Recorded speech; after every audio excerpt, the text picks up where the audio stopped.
Hi, I'm Delaney Dalzell. This is my Humanities project, and today I grabbed a poem for you guys, and it's called I Measure Every Grief I Meet, but it's by Emily Dickinson. And some background information on Emily Dickinson is she was born in 1880 and she died in 1886. She's a very well-known poet, and she was inspired by metaphysical poets, which is just poets that were in the 17th century England. And this poem was published after her death. But so what I'm going to do is I'm just going to read you guys this poem, and I'm going to do the first two stanzas with you guys and help you annotate it. And then after that, I'm going to tell you guys to do one segment on your own, and then we'll come back and I'll ask you guys what you guys highlighted and why you annotated what you did. And then we'll talk about it as a class, and then we'll just move along from there. And the first stanza is, I measure every grief I meet with narrow prodding eyes. I wonder if it weighs like mine or has an Easter size.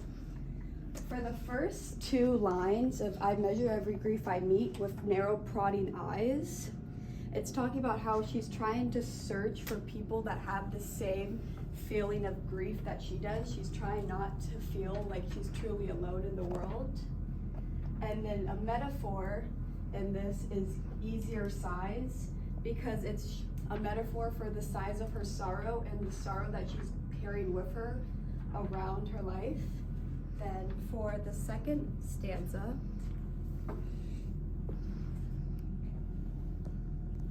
I wonder if they bore it long, or did it just begin? I could not tell the date of mine. It feels so old, a pain. This stanza is she's wondering the length of her struggles, if anyone else is struggling and has the same fate that she also does. So for the third stanza, I'm gonna have you guys annotate it on your own and just highlight or underline anything that you notice about the poem, or just give a brief debrief about it, and we'll come back together and I'll ask you guys some questions. Stanza 3, does anyone want to tell me what they think the main idea of it, or what literary devices or what happened in the stanza?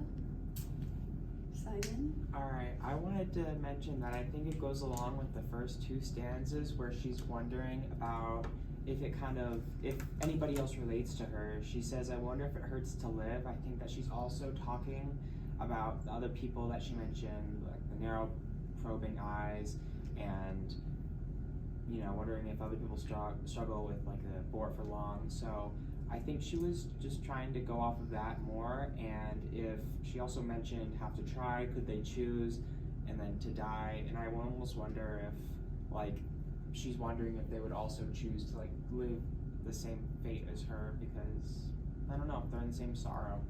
Yeah, perfect. What I gathered from it was that the mood darkens dramatically from the other two stanzas, because in this stanza she's talking wholly about killing herself because of the weight of her grief. So this stanza, the mood darkens, and it's about suicide and her deciding if she will truly end her life for this or not. For the next two stanzas, I know that some, gone patient long, at length renew their smile, an imitation of a light that has so little oil. I wonder if when years have piled some thousands on the harm that hurt them early, such a lapse could give them any balm. In conclusion, for this whole poem, it's mostly about how the nature of grief and how it affects people differently, and how different people cope with it, and how words are truly powerful, and they can truly be stronger than anything. Words can describe feelings that people don't usually have, and they can't have the power to bring to life. So in conclusion, the literary elements that were in this poem, there was a lot of mood changes from brightness to darkness, but then also there was an alliterations between and metaphors, like metaphor in stanza 4, oil and it's talking about how the oil is made to shine and how happiness can save someone's smile, because an imitation of light that has so little oil, I wonder if the years have piled some thousands on the harm, and then at length renew their smile. It's all talking about metaphors and how they can relate to people's real lives. And then there's also allusions to Christ being crucified, and stanza 9 and 10, and she's relating her struggles to everyone in the real world, and she's using real life explanations. Was to have you guys try and learn how to truly annotate poems and to find the deeper meanings in them, and to find literary devices and how they correspond with the real world. So does anyone have any questions, or would anyone like to share what they learned?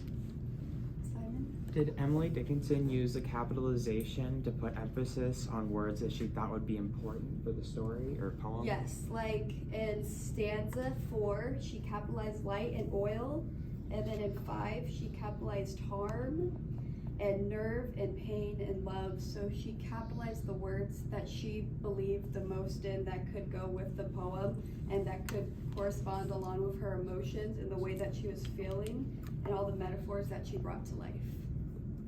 Any other questions?